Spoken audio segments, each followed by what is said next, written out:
ഈ വാക്കൗട്ട് നടത്താനും ആൾക്കാർ ഇനി ലൈഫിൽ വേണ്ടാന്ന് പറയാനൊക്കെ ഭയങ്കര എളുപ്പമാണ്. ക്വാളിറ്റി ഓഫ് റിലേഷൻഷിപ്പ് എന്താന്നുള്ളത് വളരെ ഈസി ആയിട്ട് നമുക്ക് കാണിച്ചു തരും.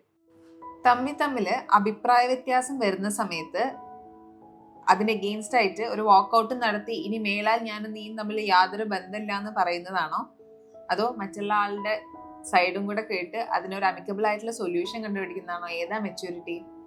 ഈ വാക്കൗട്ട് നടത്താനും ആൾക്കാർ ഇനി ലൈഫിൽ വേണ്ടാന്ന് പറയാനൊക്കെ ഭയങ്കര എളുപ്പമാണ്. അത് ക്വാളിറ്റി ഓഫ് റിലേഷൻഷിപ്പ് എന്താന്നുള്ളത് വളരെ ഈസി ആയിട്ട് നമുക്ക് കാണിച്ചു തരും.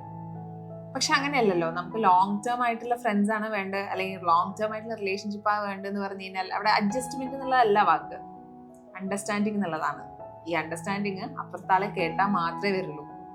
തിക്കത മാത്രം പോലെ ആ കേട്ടത് വെച്ചിട്ട് കറക്റ്റ് ആയിട്ടുള്ള ഒരു ഡിസിഷൻ രണ്ടുപേരുടെയും ഒരു മിഡിൽ ഗ്രൗണ്ടിൽ എടുക്കുക എന്നുള്ളത് ഇമ്പോർട്ടൻ്റ് ആണ്. അനലൈസ്, നിങ്ങൾക്ക് എത്ര ലോങ് ടേം ഫ്രണ്ട്സ് ഉണ്ട് എന്നുള്ളത് നിങ്ങളുടെ ക്വാളിറ്റി ഓഫ് റിലേഷൻഷിപ്സിനെ മനസ്സിലാക്കാൻ ഹെൽപ്പ് ചെയ്യും. നോക്കി നോക്കൂ.